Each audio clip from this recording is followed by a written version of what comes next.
So here we are in the Alexander Valley at Silvrok Winery, and Mr. David Duncan here with us, and nice to have you with us today, and going to tell us a little bit about this, not new winery, but pretty new winery, and incredible vineyards here.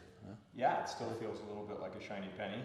So yeah, we finished this winery in time for the 2017 vintage. So that was our first vintage here. So this is 17, 18, 19, 20. This is our fourth year, which it's amazing how that time flies by. Tell us a little bit about the genesis of Silvrok from the beginning, and the Justin Meyer story, and how it all started, you know? Yeah, so my dad was interested in grape growing.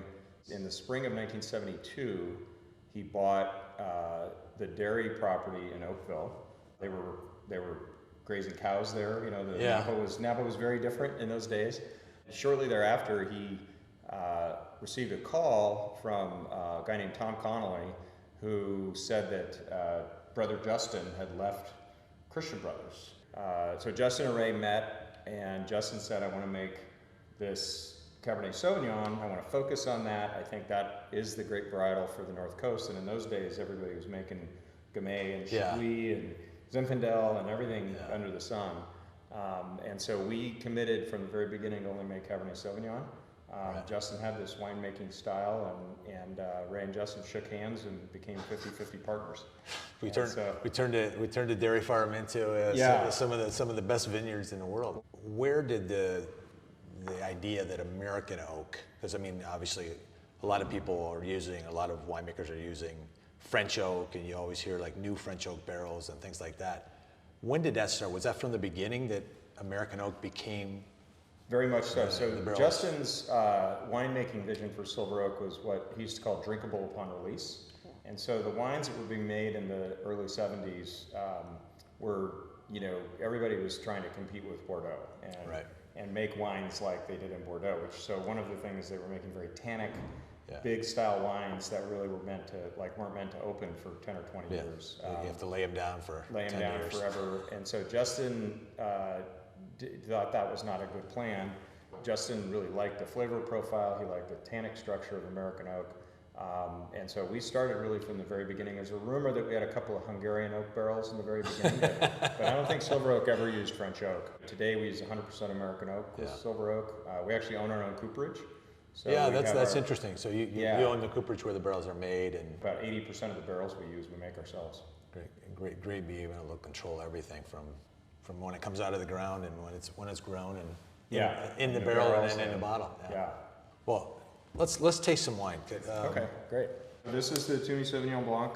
This is the 2019 vintage. The fun thing about this wine is that it is 100% estate grown, speaking of estate fruit. Mm-hmm. And we have 2 vineyards in Napa and 2 vineyards in Sonoma County, of course, all of which we own.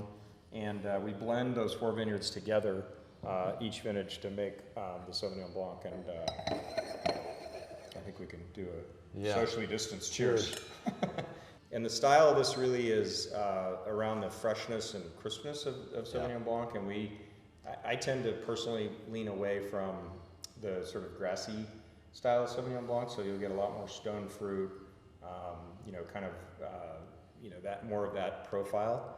It's the only wine we produce in the screw cap because we want you to drink it this year, and it's this year. We'll make more next year. I just actually came from our Twomey Winery, and I just tasted the Sauvignon Gris and the Sauvignon Blanc. First pick was yesterday.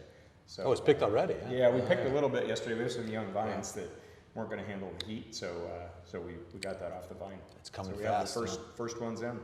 So this is what the house is built on. This is what the house is built on. So this is the 2016 Silvrok Alexander Valley. At Silvrok we only make 2 wines. So we have the Alexander Valley and the Napa Valley. And one of the things people may not know is this is actually the last bottling that was produced at our winery that we were at for 25 years, and so the 17 will be coming from the new winery. But I think this is a really nice expression, Alexander Valley Cab. One promise I make with every one of these American Artisan episodes is that people will learn something they've never known. Is there something special being released here in the fall that I heard about? Well, yeah, we have a new brand. We haven't launched a brand since 1999 when we started Twomey. Right. But we have a new project called Timeless Napa Valley. And this is a single vineyard red wine. I think the inspiration for this actually came out of Twomey and our efforts with Pinot Noir, and kind of as we really got into exploring the single vineyard. And so this is from our Soda Canyon Ranch in the southeastern part of Napa. All the fruit comes from there, and it's really an expression of that ranch. It's a very unique ranch. It's an important component of our Silvrok Napa Valley, and we also sort of built this as an homage to my dad, Ray. Yeah. So it says for Ray on the back of the bottle right here. But this is the 2017 vintage, and we're releasing this. This will be available for purchase on September 1st. This will be the first release of Timeless. This is the inaugural vintage of Timeless, and Thursday we bottled the 18. So we've got another one coming. Fabulous. It's actually, the name actually comes from a song that I wrote for Dad's 85th birthday. And then unfortunately Ray passed away before he got to hear the song, but we sort of use that as the inspiration for the That's a label. great homage. Yeah. Well, thanks for taking the time with us, and Appreciate it, Charlie. all the best for the future. Okay, great to see you. Thank Cheers. you.